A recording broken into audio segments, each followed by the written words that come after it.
Hi guys, this is विवेक दशोरा। और हम अपने जो रिमेनिंग वीडियोस हैं उन ओल्ड वीडियोस को नहीं डाल के हम आपके लिए कुछ नए फ्रेश वीडियोस हमने बनाने का प्लान किया है एज आई प्रोमिस्ड। तो हम जंप करते हैं सबसे पहले वर्ड की फाइल पर। किस चीज़ की वीडियोस की बात कर रहा हूँ? मैं बात कर रहा हूँ जो हमारी सिक्योर RS-23 टेस्ट सीरीज़ जो हमने लॉन्च करी थी, राइटिंग स्किल्स प्रोग्राम जो लॉन्च किया था, उसके जो रिमेनिंग वीडियोस हैं उसकी हम बात करेंगे। सो ज़्यादा टाइम वेस्ट किए बिना सबसे पहले हम स्टार्ट करते हैं टेस्ट सॉल्यूशन 2319 को। Okay, should I choose a pen? Yes.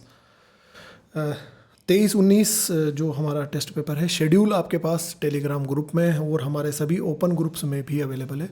तो आप ये देख सकते हैं कि ये हिस्ट्री वाला टेस्ट है जिसके बारे में हम बात कर रहे हैं। अब मैं यहाँ पर आपको जो एक्सप्लेन्ड वीडियो का हमारा सेगमेंट है उसमें हम इसी चीज़ पर बात करते हैं, या हम इस एक्सिस पर, इस धुरी पर हमारा ये प्रोग्राम पूरा है कि हम आपको ये बता सकें कि एक्चुअल में आंसर कैसा लिखना था, और अगर जो हमने मॉडल आंसर दिया है वो ऐसा क्यों लिखा गया, या जो वर्ड लिमिट आपको दी गई है उसमें आप एक अच्छे से अच्छा आंसर कैसे लिख सकते थे। सो यस, अगेन मैं इस पर आता हूँ। सो यहाँ पर अपने से पूछा गया है 2 मार्कर में कि बारदोली सत्याग्रह पर टिप्पणी कीजिए। Comment on Bardoli Satyagraha. बारदोली सत्याग्रह क्या था, इस पर हमें कमेंट करना। बारदोली सत्याग्रह कब हुआ, किसने किया, ये सारी बातों के साथ में उसका प्रेजेंटेशन में क्या डिफरेंस आ सकता है, कैसे हम उसको ज़्यादा बेटर लिख सकते हैं। सो अगर मैं इसको एक्सप्लेन करूँ, इसको हम देखें, मैं इसको थोड़ा जूम कर देता हूँ। Yes, so this is a successful non violent farmers movement. ये सबसे पहले एक शांति प्रिय, या ये एक सत्याग्रह था, अहिंसक सत्याग्रह था। Okay, led by Sardar Patel. किसके द्वारा किया गया? सरदार पटेल के द्वारा। और इसमें 2 चीज़ों का डेमोस्ट्रेशन हुआ था। It show casing Gandhian principles. क्या गांधी की अहिंसा को इसने शोकेस किया था, या एक तरह से डेमोस्ट्रेट किया था। और दूसरा, पटेल की जो लीडरशिप स्किल्स हैं या लीडरशिप क्वालिटीज़ हैं उसको इसने डेमोस्ट्रेट कर दिया था पब्लिक के सामने। तो जब हमारे को इस पर कमेंट करने की बात कही गई है और हमारे पास शब्द लिमिटेड है, तब हम उसका बेस्ट प्रेजेंटेशन क्या हो सकता है कि एक तो हमने इसकी स्पेशलिटी बता दी, नंबर 1। दूसरा, हमने ये बता दिया कि इसके नेतृत्वकर्ता कौन थे। तीसरा ये कि ये नेतृत्वकर्ता किसे फॉलो करता था। और चौथा ये कि वो नेतृत्वकर्ता की क्षमताओं को इस सत्याग्रह ने उजागर किया। This is how we have to present the answer. Getting this? और इसके साथ में आप इसका सन लिख सकते हैं कि ये किस सन में हुआ था, बारदोली कहाँ पर था, ये चीज़ें इसमें एड ऑन की जा सकती हैं। चलिए, जो यहाँ पर फैक्चुअल क्वेश्चंस होंगे उन पर हम डिस्कशन नहीं करेंगे, क्योंकि वो डायरेक्ट क्वेश्चन है, ऑब्जेक्टिव टाइप का क्वेश्चन है, उसमें सब्जेक्टिविटी नाम की चीज़ नहीं है, तो उस पर हम अननेसेसरी टाइम वेस्ट नहीं करेंगे। सो बुद्ध के 4 आर्य सत्य बताइए, ये एक फैक्चुअल क्वेश्चन है। सांख्य दर्शन की 2 विशेषताएं लिखिए। This is also factual question. चलिए, इसके बाद वाले पर आते हैं हम। सूरदास की रचित किन्हीं 4 ग्रंथों के नाम लिखिए। 2 मार्कर में आपके पास मोस्टली ऐसे ही क्वेश्चन आएंगे। फिर भी हमने कोशिश करी है कि इस टेस्ट सीरीज में हम उन चीज़ों को समेटें जो एनालिटिकल हो सकती हैं।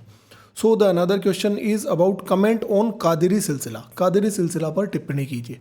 कादिरी सिलसिला के बारे में हमारे को यहाँ पर बताना है, और वो भी यही कि लिमिटेड हमारे पास 15 शब्द है। ऐसा क्वेश्चन जो थोड़ा बड़ा हो जाता है, और कई बार ऐसा हो जाता है कि उस क्वेश्चन में हमें आंसर क्या लिखना है और थोड़ा आंसर बढ़ा जाएगा, तो वहाँ पर क्या किया जाए। बच्चों के साथ अक्सर ये प्रॉब्लम रहती है कि सर क्वेश्चन में ये पूछ लिया गया और वो क्वेश्चन थोड़ा आउट ऑफ वर्ड लिमिट जा रहा है, वहाँ पर मुझे क्या करना चाहिए, क्या मुझे ज़्यादा लिखना चाहिए। यस, ऑब्वियस सी बात है कि जहाँ पर हम 15 से 25 शब्द तक ले जा सकते हैं, वहाँ पर अगर उस क्वेश्चन में कंटेंट ऐसा बनता है तो हम उसे 25 शब्द तक ले जा सकते हैं।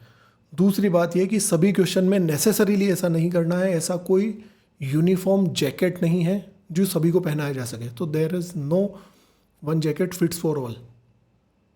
ऐसा नहीं है कि सभी में हमारे को 25 से 30 शब्द लिखने हैं। इससे सबसे बड़ी जो आपको घाटा होगा, जो नुकसान होगा, वो ये है कि आपका टाइम एग्जामिनेशन हॉल में कम पड़ जाएगा। तो ये गलती मत करना, क्योंकि अदर क्वेश्चंस जिनके लिए वास्तव में टाइम देना है, वहाँ पर आपके लिए टाइम कम पड़ चुका होगा। तो ये बेवकूफ़ी मत करना, ठीक है। सो कादरी सिलसिला पर हम टिप्पणी की बात करते हैं। तो फर्स्ट कादरी सिलसिला 12 से 15वीं शताब्दी या 12th टू 15th सेंचुरी में एक सूफी माइस्टिक मूवमेंट था। It was emphasised on love and tolerance. Getting this is the speciality. कई होते हैं जो स्ट्रिक्ट थे, कई थे जो रेडिकल थे, जो कट्टरवाद पर ज़्यादा ध्यान देते हैं, जिन्होंने डिसिप्लिन को ज़्यादा माना था। इसने लव और टॉलरेंस गेटिंग दिस, इनटॉलरेंस लेकर हिंदुस्तान में बहुत बड़ा मुद्दा है। सो इसने प्यार और टॉलरेंस को, या प्रेम और टॉलरेंस, सहिष्णुता और प्रेम पर इसने जोर दिया था। मूवमेंट कहाँ पर था? पंजाब में। स्टार्ट कब हुआ था? ओके, सो हमने यहाँ पर 1 2 3 बातें हमने फर्स्ट लाइन में ही बता दी। कादरी सिलसिला is a Sufi order that traces its spiritual lineage about to the Abdul Qadir Jilani. Abdul Qadir Jilani was the founder, और इसके जो मेन लीडर थे वो ये थे। It is one of the most widespread and influential Sufi order in the world. ये पूरे विश्व में सबसे ज़्यादा फैलने वाला संप्रदाय रहा है। ये एक ऐसा सूफी सिलसिला रहा है जो पूरे विश्व में सबसे ज़्यादा फैला है, with followers in Asia, Africa and Europe. अब यहाँ पर आपको एक और क्वेश्चन बनता दिख सकता है, या आपका दिमाग यहाँ पर ये होना चाहिए कि कादरी सिलसिला इतना वाइड स्प्रेड क्यों था। जब आपसे ये पूछ लिया जाए why it was so much wide spread, या फिर ये पूछ लिया जाए कि जो सिलसिलास थे मिड पीरियड में या मिड हिस्ट्री में, मिडाइवल हिस्ट्री में जो सिलसिलास आए थे, उन सिलसिलास में ऐसा कौन सा सिलसिला था जो एशिया, अफ्रीका और यूरोप में वाइड स्प्रेड रहा। या फिर जब ये पूछा गया आपसे तो सीधा जवाब आप ये दे सकते हैं कि इतने सारे एरियाज़ में जो फैला है या जो संप्रदाय फैला है वो कादरी सिलसिला था। ये भी आपसे 2 मार्कर में पूछा जा सकता है। पर जब आपसे ये पूछ लिया गया कि ये इतने क्षेत्र में क्यों फैला, उसका क्या कारण था, the reason behind this is the speciality, because it emphasised on love and tolerance. तो इसने सभी को एक सर्वधर्म समभाव, जिसको हम बोलते हैं, वो सिखाया।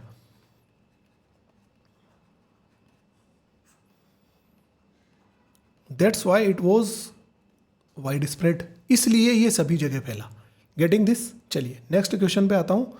समझ गए ना इस बात को कि अगर आपसे क्वेश्चन डिफरेंट वे में पूछ लिया गया तब भी हम इस कंटेंट को यूज़ कर सकते हैं, या जो बात पूछी गई है उसको हमें किस तरह से डिफरेंट वे में प्रेजेंट करना है। अब मैं एक और चीज़ यहाँ पर आपको समझाता हूँ कि इसको आप इस तरह भी लिख सकते हैं कि it was started by Abdul Qadir Jilani, which was very much widespread in the world across the Asia, Africa and Europe because it emphasized on love and tolerance. Getting this? इसको इस तरह से भी आप लिख सकते हैं। चलिए नेक्स्ट क्वेश्चन पे आते हैं। अगेन फैक्चुअल है। कालिदास द्वारा रचित पंच महाकाव्य कौन कौन से हैं? Due to which provisions Rowlatt Act did Gandhi ji do satyagraha? Satyagraha Gandhi ji ने क्यों किया? रोलेट एक्ट के कौन से प्रोविजंस थे? So try to understand the demand. इन्होंने किसके बारे में पूछा कि रोलेट एक्ट का सत्याग्रह या रोलेट एक्ट के अगेंस्ट गांधी जी थे, उनके ऐसे कौन से प्रोविजंस थे। और जब हमसे ये बात 2 मार्कर में पूछी गई तो 2 मार्कर में आपको फिक्स बहुत ब्रीफिंग में लिखना होता है। So trial without jury, indefinite detention, कितने भी समय के लिए उनको बंदी बनाया जा सकता था, सेंसरशिप थी, सप्रेस्ड डिसेंट, डिसेंट का मतलब होता है असहमति, किसी भी तरह की असहमति है, किसी चीज़ को हमारे में सहमति नहीं है, किसी चीज़ को हम फॉलो नहीं करते, मानना नहीं चाहते, कोई कानून आया हमने बोल दिया कि अच्छा नहीं है। जैसे फार्मर्स लॉ, इंडिया में फार्मर्स लॉ आया और फार्मर्स ने प्रदर्शन चालू कर दिया और सरकार ने उसे वापस लेना पड़ा। So this is called the assent. यहाँ पर जो डिसेंट है, जो विरोध है, उस विरोध को दबा दिया जाता था। Triggered non violent protest by Gandhi. इसकी ये 3 मुख्य बातें थी जिसके कारण गांधी ने अहिंसात्मक आंदोलन चालू किया। This is how we have to entertain the exact demand of the question. जब आपको सिर्फ 15 शब्दों में वो लिखना है जो पूछा गया है। पूछा क्या गया था कि इसके कौन से प्रोविज़न थे, रोलेट एक्ट कब आया था, कौन से सन में आया था, इसके बाद में कितनी तारीख को गांधी जी ने सत्याग्रह चालू किया, इसके विरोध में कहाँ पर प्रदर्शन हुए, कौन नेता थे, ऐसा था वैसा था, पूछा ही नहीं है। पूछा क्या है? सिर्फ इसके प्रावधान। इन प्रावधानों को हमें बताना है। Getting my point. चलिए नेक्स्ट पर आते हैं। Who was famous by the name of लोक हितवादी, ये फैक्चुअल क्वेश्चन है। What is the significance of 1929 Lahore session of Congress? Yes, ये एक अगेन एनालिटिकल क्वेश्चन है। यहाँ पर पूछा गया है कि इसका महत्व क्या है, 1929 के इस सेशन का क्या महत्व था। तो इस सेशन के महत्व में ये था कि कांग्रेस ने फर्स्ट टाइम कंप्लीट इंडिपेंडेंस की डिमांड करी थी, पूर्ण Swaraj, and marking shift towards radicalism. ये रेडिकलिज्म टर्म आप नहीं लिखकर यहाँ पर ये भी लिख सकते हैं, दैट इज कॉल्ड नेशनलिज्म। ये कंप्लीट शिफ्ट हो चुका था अबाउट द एग्जैक्ट नेशनलिज्म, एक पूर्ण राष्ट्रवाद की तरफ हम बढ़ चुके थे। ठीक है, सो इसका ये महत्व था। पूछा गया है कब हुआ था, कितनी तारीख को हुआ था, कौन सी नदी के तट पर हुआ था, वहाँ पर कौन उसका अध्यक्ष था, ये बात पूछी नहीं है। इन बातों पे मत जाना, जो एग्जिस्टिंग नॉलेज है उसके इमोशंस में मत बहना उस चीज़ के साथ कि वहाँ पर पूछा क्या है, व्हाट इज़ द सिग्निफिकेंस। समझ पा रहे हैं इस बात को? चलिए, comment on the role of Rani Gaidinliu in the Indian independence movement, उनके बारे में पूछा है। सो ये एक फैक्चुअल क्वेश्चन है। 50 शब्दों वाले क्वेश्चन पर आते हैं। Evaluate the contribution of Ram Mohan Roy in the social and cultural awakening of India in the 19th century. Ram Mohan Roy की जो कंट्रीब्यूशन है या जो उनका योगदान है वो भारत के सामाजिक और सांस्कृतिक जागरण में किस तरह महत्वपूर्ण रहा। The demand of the question not that only कि राम मोहन राय ने क्या किया। राम मोहन राय एक ऐसा शब्द है या एक ऐसी पर्सनालिटी है या मॉडर्न इंडिया में एक ऐसे व्यक्तित्व हैं कि राम मोहन राय शब्द सुनते ही आप मुंह बंद भी कर लेंगे ना तो भी साइड से, ऐसे भी मुंह बंद कर लिया तो भी साइड से निकल जाएगा सती प्रथा, और हम उसके बाहर कोई बात ही नहीं करना चाहते। तो सिर्फ पूरी वो कहानी घूमने लगती है राम मोहन राय का नाम आते। उससे हमें बाहर आकर ये बताना है कि इस योगदान का मूल्यांकन कीजिए, मतलब उन्होंने जो कुछ किया था आपको उसे एनालाइज करना है। चलिए इसको एनालाइज कैसे करेंगे।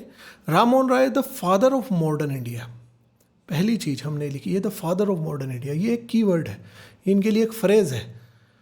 Played a pivotal role in the 19th century social and cultural awakening, he championed widow remarriage, पहली चीज उन्होंने विडो रीमैरिज करी, सती प्रथा का विरोध किया, द विमेन एजुकेशन की तरफ उन्होंने ध्यान दिया, और ऐसे महत्वपूर्ण बदलाव उन्होंने किए। हिज एस्टेब्लिशमेंट ऑफ ब्रह्मो समाज की उन्होंने स्थापना करी, और उन्होंने अंधविश्वासों सुपरस्टिशन, कास्टिज्म जातिवाद और रैशनलिज्म को बढ़ावा दिया, अंधविश्वास और जातिवाद पर प्रहार किए। His intellectual and social activism led the ground work for further advancements. समझ रहे हो बात को? उन्होंने, उनकी बौद्धिक और सामाजिक सक्रियता ने आगे की प्रगति के लिए आधार तैयार किया। जो साइंटिफिक थिंकिंग है उसके लिए उन्होंने आधार तैयार किया। इसको कहाँ पर ला सकते हैं आप? इसको सीधा DPSP, जो हमारे directive principles of state policies हैं कि हाँ ये हमारा कर्तव्य होगा, उसमें कर्तव्यों में भी दिया गया है कि हम साइंटिफिक सोच को, वैज्ञानिक सोच को बढ़ावा दें। सो ये सीधा यहाँ पर कनेक्ट होता है। Getting this? So Ram Mohan Roy और राम मोहन राय के कार्य, राम मोहन राय के कार्य के साथ में फिर ये पूछा है कि ये इतने मतलब जो है वो क्या योगदान करते थे या उनका क्या मेन सिग्निफिकेंस क्या था। सो ये हमने इवेल्युएट किया है, इसका हमने इवेल्युएशन किया है। हमसे पूछा है ना यहाँ पर इवेल्युएट द कंट्रीब्यूशन, सिर्फ ये नहीं पूछा है कि कंट्रीब्यूशन। अब क्या होगा कि बच्चे यहाँ पर कहाँ लिमिट हो जाएंगे, जो एक एवरेज स्टूडेंट एस्पिरेंट जो लिख कर आ रहा होगा वो यहाँ पर लिमिट हो जाएगा कि वो ये सारी बातें लिख देगा। उन्होंने ब्रह्मो समाज की स्थापना की, वो फादर ऑफ मॉडर्न इंडिया थे, उन्होंने विडो रीमैरिज और विमेन एजुकेशन और कास्टिज्म और ये और वो इन सारी बुराइयों पर प्रहार किया। ओके, बट ये लाइन आपके लिए क्रूशल हो जाती है कि उनकी इस चीज़ ने नेशनलिज्म और रिलीजियस यूनिटी को बढ़ावा दिया और आगे आने वाले बुद्धिजीवियों के लिए एक मार्ग प्रशस्त किया. So this is how we have to fulfil the demand of the question. चलिए नेक्स्ट क्वेश्चन पे आता हूँ. 1857 की विद्रोह की विफलता के कारणों की समीक्षा करें. देखिए हमने क्वेश्चन मोस्टली वही चूज़ किए हैं जिनमें एनालिसिस आए, और आप इस चीज़ को समझें. हमारा जो एक्सिस है, हमारा जो टारगेट है वो यही है कि एक एवरेज क्वेश्चन सब लिख कर आएंगे, पर जहाँ पर भी क्वेश्चन की डिमांड डिफरेंट हो जाती है हम उसको ज़्यादा बेटर लिख सकें, वो कैपेसिटी बिल्डिंग हम यहाँ पर करवा रहे हैं. So in 1857 rebellion, despite its wide spread nature, faltered due to several factors. कुछ ऐसे फैक्टर्स थे जिसकी वजह से ये बहुत वाइड स्प्रेड होते हुए भी फेल रहा. क्या कारण थे? Lack of centralised leadership, inadequate communication, communication के माध्यम ही नहीं हुआ करते थे. डेस्परेट गोल्स हैम्पर्ड यूनिटी, जो एकता है वो एकता की कमी थी. रिलायंस ऑन ट्रेडिशनल वॉरफेयर, जो हमारे पास युद्ध के पुराने तरीके थे हम उन्हीं पर बने हुए थे, जो कि ब्रिटिश की जो नई पावर थी, नई शक्तियाँ थी और टेक्नोलॉजिकल एडवांसमेंट थे, उसके सामने हम सक्सेसफुल नहीं रहे. तो इन्होंने क्या किया? ये तो कारण थे, पर इन कारणों की हमें समीक्षा करनी है, रिव्यू. यहाँ पर आपको इवन ये भी बोला जा सकता है कि इस को आप एनालाइज कीजिए, या यहाँ पर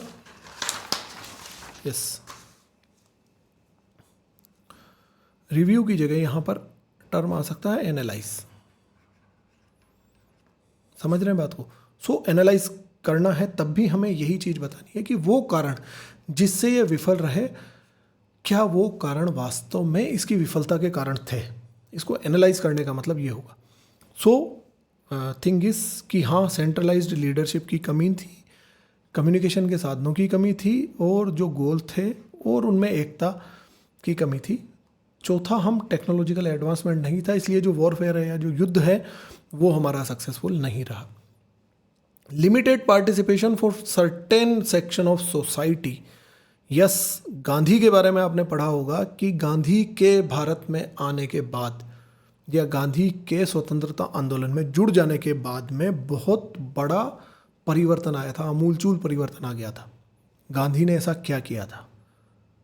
और ये सबसे बड़ा योगदान है गांधी का कि गांधी ने आम जनता को इस स्वतंत्रता आंदोलन से जोड़ दिया था. इससे पहले भी कांग्रेस थी, इससे पहले भी बुद्धिजीवी थे, दादा भाई नौरोजी जैसे और टैगोर जैसे और ऐसे बहुत सारे बुद्धिजीवी थे. कांग्रेस भी हुआ करती थी, पर वो आम लोगों को नहीं जोड़ पाई थी, और उसके लिए एक वर्ड काम में आता है, that is called dried wisdom, शुष्क बौद्धिकता. शुष्क बौद्धिकता का मतलब ये होता है कि कई ऐसे लोग होते हैं, आप भी अपने आसपास के ऐसे लोगों को अब रियलाइज़ कर पाओगे जो बुद्धिजीवी हैं, नॉलेज बहुत है, सब चीज़ों को समझते बहुत है, पर वो एक आम आदमी के किसी काम का नहीं है. इस चीज़ को समझ रहे हो? IIM अहमदाबाद ने एक इनिशिएटिव स्टार्ट किया था कि आप जो MBA कर रहे हैं, जो स्किल आप यहाँ पर ले रहे हैं, तो इंटर्नशिप में उन्होंने ये टास्क वहाँ के बच्चों को दिया कि ग्राउंड लेवल पर जाइए, गुजरात के ग्रामीण क्षेत्रों में जाइए और वहाँ की समस्याओं का आपकी MBA के थ्रू आप क्या समाधान कर सकते हैं, वो प्रोजेक्ट इंटर्नशिप में बना कर दीजिए. This is called the participation. आपकी जो योग्यता है उसका यूटिलाइजेशन क्या हुआ. आप डिग्रियाँ लेकर बैठे हो, बहुत कुछ जानते हो, बहुत चीज़ें पढ़ रखी है, सब कुछ करेगा, काम का कुछ नहीं है आदमी, उसका हम क्या करें. समझ रहे हो बात को? ये बहुत सारे नेताओं पर भी एप्लीकेबल है. वो पॉलिटिक्स में सक्सेस नहीं हो पाते, क्यों? क्योंकि वो आम जनता को नहीं जोड़ पाते. सो दिस इज कि limited participation from certain section of society Weeknd the movement. बहुत सारे ऐसे जो सेक्शन थे सोसाइटी के, वो इसमें नहीं जुड़ पाए थे.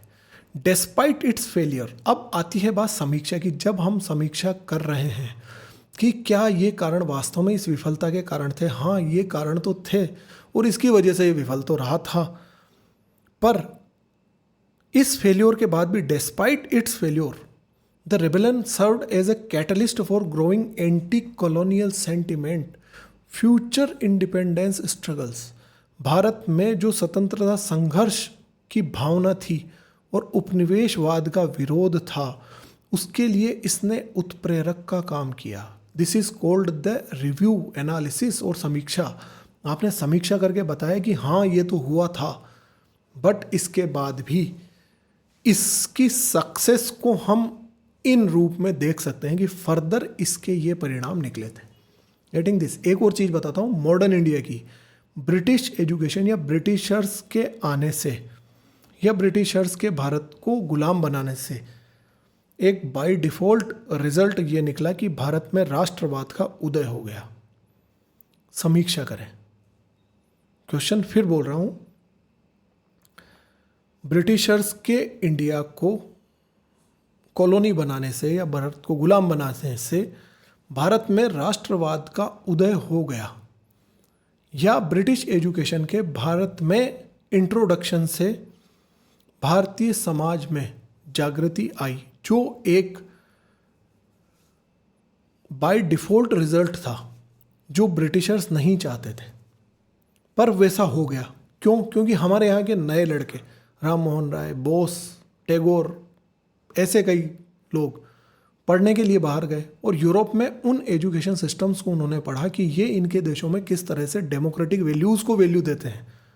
फ्रेंच रेवोल्यूशन के बाद में जो डेमोक्रेटिक वैल्यूज़ डेवलप हुई थी, उनको ये किस तरह से मूल्यवान समझते हैं। स्वतंत्रता, समानता, भाईचारा, ब्रदरहुड, इन सब चीज़ों को कितना वैल्यू देते।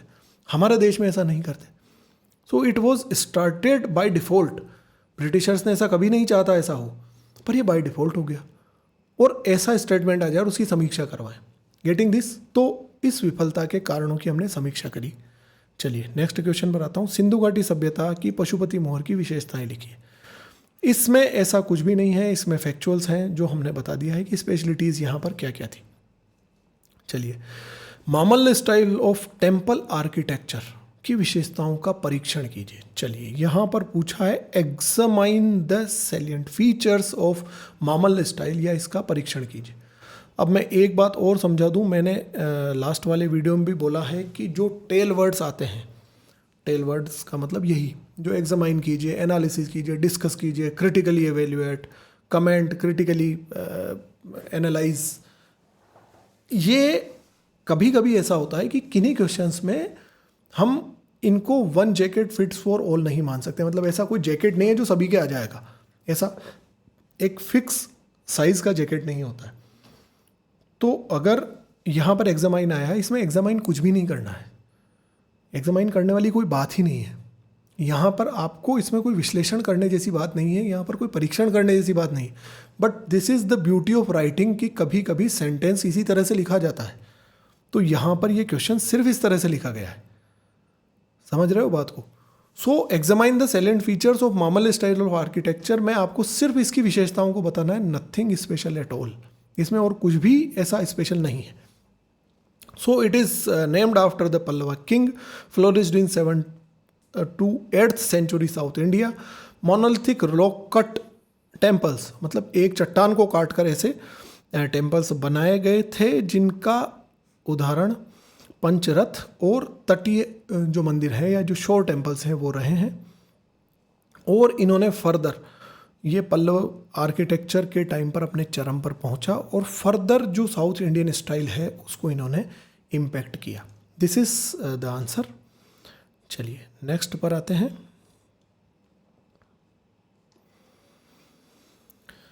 यस, 100 वर्ड्स 10 मार्कर क्वेश्चंस हैं। 2 क्वेश्चन हमने इस तरह के लिए हैं, उस पर हम बात करते हैं कि England's industrial revolution completely transformed England's economic relation with India. Britain का जो औद्योगिक क्रांति थी उसने भारत के साथ ब्रिटेन के आर्थिक संबंधों को पूर्णतः बदल दिया। ये एक स्टेटमेंट है, इसमें हमें कुछ नहीं करना, इसकी कोई नेतागिरी नहीं करनी है, ये सिर्फ एक स्टेटमेंट है। क्वेश्चन की डिमांड इसके बाद स्टार्ट होती है, समझना इस बात को। Explain the above statement in the context of economic policy adopted by the British in India. British Bharat में ब्रिटिश लोगों ने जो आर्थिक नीति अपनाई उसके संदर्भ में उपयुक्त कथन की व्याख्या कीजिए। अब क्या करना है, हमें व्याख्या करनी है। किसकी? एक्सप्लेन करना है। किसे? इस कथन को। किस संदर्भ में? कि हाँ ब्रिटिशर्स ने भारत के साथ जो पॉलिसीज़ अपनाई उन पॉलिसीज़ में ऐसा क्या हो गया था, क्या बदलाव हो गया था. So the statement is accurate. England's Industrial Revolution drastically shifted its economic focus from trade to production. जो उनका आर्थिक फोकस था या आर्थिक केंद्र था वो ट्रेड से प्रोडक्शन की तरफ शिफ्ट हो गया, requiring raw materials and new markets. उन्हें दो चीज़ें चाहिए थी, एक चाहिए था रॉ मटेरियल, दूसरे चाहिए थे रॉ मार्केट्स. रॉ मटेरियल के बाद में एक नए बाजार उनको चाहिए थे और ये दोनों ही चीज़ें भारत के पास उपलब्ध थी. सो इंक्रीज्ड एक्सप्लॉइटेशन. अब मैं आपको यहाँ पर एक चीज़ और इस क्वेश्चन में समझाऊंगा कि it increased the exploitation of raw materials. कैसे? हमने 2 पॉइंट लिखे हैं कि इसने भारत में जो कच्चा माल था उसकी वजह से भारत का जो शोषण है या दोहन है वो बढ़ाया. ठीक है. तीसरा, डी इंडस्ट्रियलाइजेशन. यहाँ का जो हमारा औद्योगिक विकास था उसका औद्योगिकीकरण किया. De industrialisation of India. So de industrialisation of India and the increased exploitation of raw material. कच्चे माल का अधिक दोहन किया. ये 2 काम इन्होंने किए जब इन्होंने इंडस्ट्रियल रेवोल्यूशन को या औद्योगिक क्रांति को रियलाइज़ कर लिया. जब इनके यहाँ पर औद्योगिक क्रांति हो गई, रियलाइज़ करने का मतलब वहाँ पर स्टार्ट हो गई. अब ये बात कि हमने 2 पॉइंट लिखे हैं, इन 2 पॉइंट को हमें जस्टिफाई करना पड़ेगा. जस्टिफाई का मतलब ऐसा क्या हुआ था इनमें. सिर्फ ये 2 पॉइंट लिखकर हम जयराम जी की नहीं कर सकते. सो जब हम ये बता रहे हैं कि रॉ मटेरियल का एक्सप्लॉइटेशन या दोहन यहाँ पर बढ़ाया गया, कैसे? कैश क्रॉप्स लाइक इंडिगो, नील, कॉटन वर हेवीली प्रोमोटेड. यहाँ पर ऐसी ही फसलों को बढ़ाया गया, ऑफन थ्रू कोर्जन और फीड ब्रिटिश फैक्ट्रीज.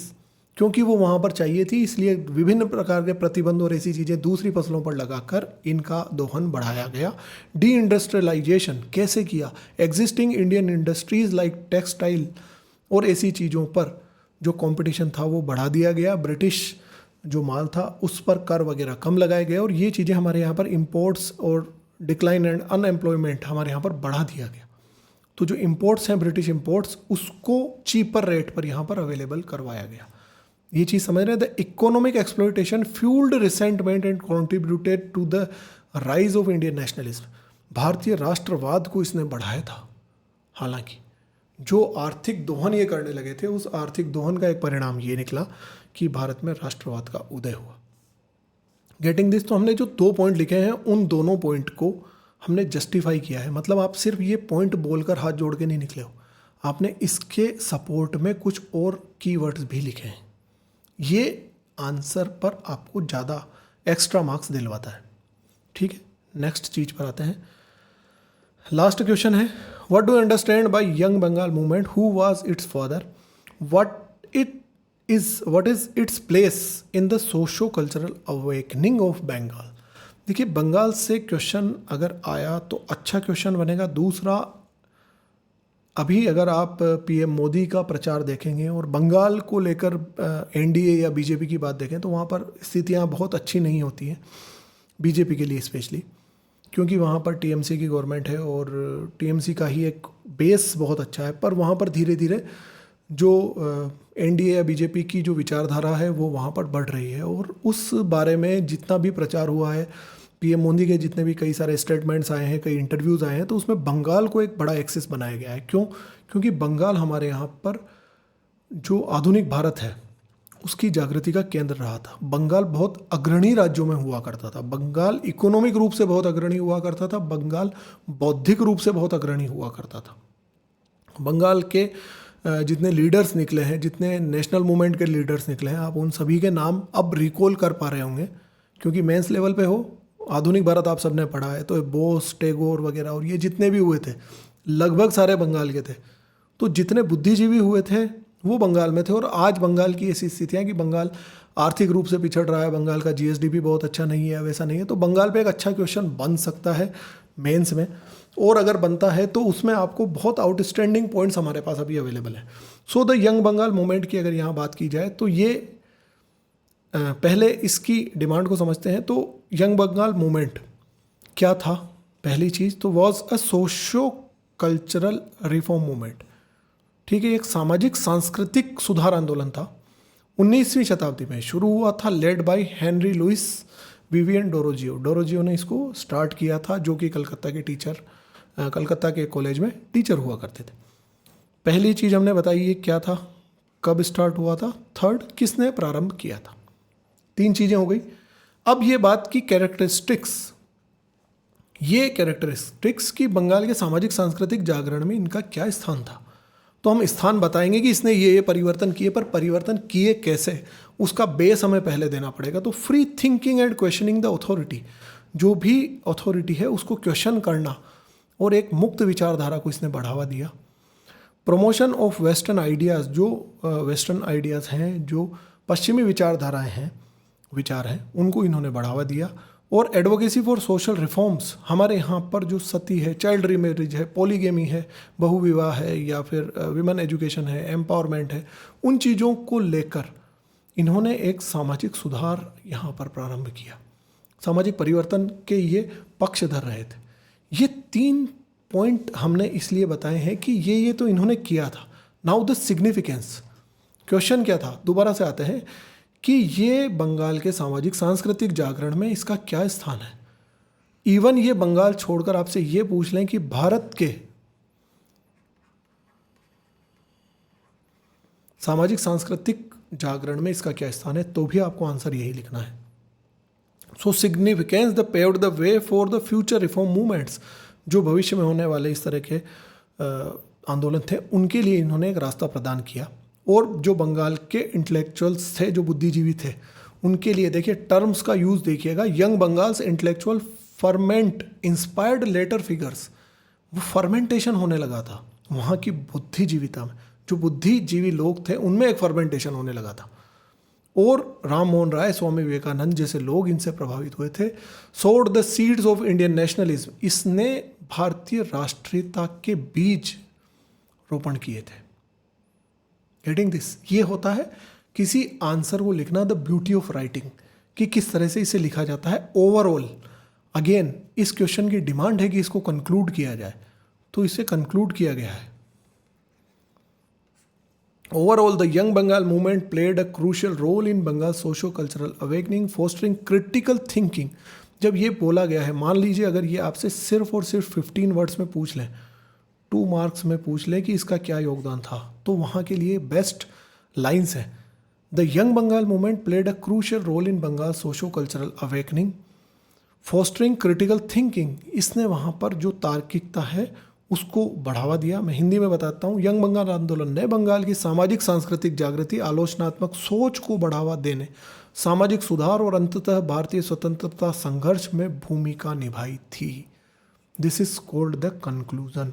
जिन क्वेश्चंस में कंक्लूजन की जरूरत है, कंक्लूजन कैसे लिखा जाता है, कैसे कंक्लूड कर दिया जाता है, this is how we have to work on our presentation. हमें अपनी प्रेजेंटेशन पे काम करना होगा।